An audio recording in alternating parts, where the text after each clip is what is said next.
Hi, Naruto vs. Luffy is a very widely debated topic, so I thought I'd give my own opinion on it. But I gotta say, I'm not very knowledgeable on One Piece. So on today's episode, my brother will be joining us. Do you want to introduce yourself?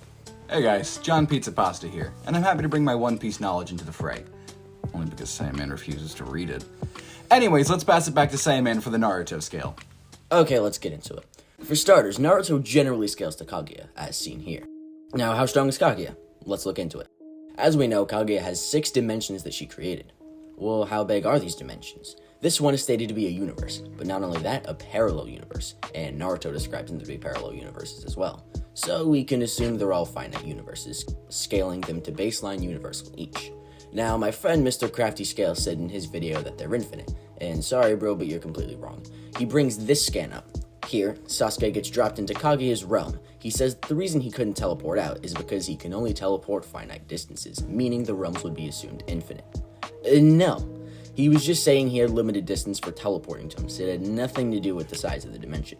So, to recap, there are 6 universes all created by Kaguya. That would mean Kaguya scales to low multiversal, right? Nah.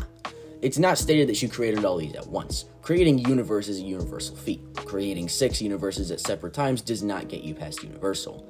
Now, some geeks are gonna say that it's hacks, and I mean, yeah, it kinda is, but look at this. Well, first of all, I did forget to mention that she can affect the time-space of the universes, but read the full scan. It requires a mass amount of chakra. To perform this universal feat, she must possess a universal amount of chakra, and everyone knows chakra can be and is used for power in combat, meaning, even if it's a hacks, Naruto still fought against a character with universal power. Let's move on to speed. This part's very easy. The Raikage is stated to be the speed of light, and Naruto matches him and even outspeeds him, so Naruto's about FTL. Now for Luffy. I don't know much about One Piece, so I'm gonna let my brother take this bit over. Take it away. Alright, let's scale everyone's favorite future king of the pirates. So an important thing to remember in One Piece's scaling is that the world is significantly larger than ours in comparison. How much larger, you might ask? Well, yeah, it's definitely much more grand in size, pun intended, compared to our world. This would naturally mean that what some might consider island-level feats from an outside perspective is more closely in line with continental scaling. For example, in this scan, Luffy is shown preparing a stomping attack that would be capable of completely stomping down on Kaido, as Luffy's foot is clearly much larger than Kaido as he has to look up at him. Kaido himself scales to a very high multi-continental, being able to match Big Mom in combat, who casually defeated Kaido's own all-star, Queen, who themselves is multi-continental. Even further is this scan, showing Luffy using his Bajrang gun, enhanced with both Advanced Conquerors and Armament Haki, to match and eventually defeat and presumably kill Kaido. Now to boil it down to the basics, after measuring things like Onigashima's horn and Kaido himself, the length of his fist is approximately 26,395.8 meters. Now for all my fellow Americans who don't understand the metric system, that's 16 miles across in length. Not only that, his hit connected almost instantly, meaning he landed that attack within a second. At that speed and that size, his fist would have easily destroyed Onigashima instantly. That's about 4.49 petatons of TNT, which for context, the most powerful nuke ever dropped was 50 megatons, and there's 1 billion megatons in a single petaton. Now that's just attacking, but how fast is Mr. Joyboy?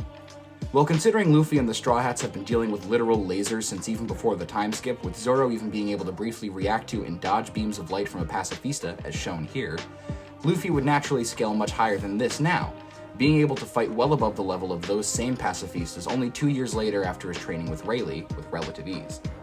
Now taking that into account, and the significant increase in ability from this point until Wano, Luffy would naturally be fairly higher than FTL speeds in just his base form. Now does this mean Luffy beats Naruto? No. As much as I love Luffy, I know he isn't anywhere near the Naruto-verse at this time. Even with his hacks in Gear 5th, Luffy just doesn't have the consistent AP or speed needed to compete. And while I don't personally agree entirely with Saiyaman scaling for Naruto, one thing him and I can both agree on is how one-sided this fight is currently. Back to you, Saiyaman. Yeah, I completely agree. Luffy will get absolutely dog-walked by Naruto, and it's no contest. The fact that this is even a debate is sad and disappointing.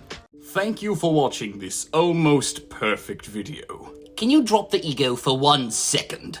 Make sure to like, comment, and subscribe. And hit the notification bell for future updates. Or else. Ha ha ha!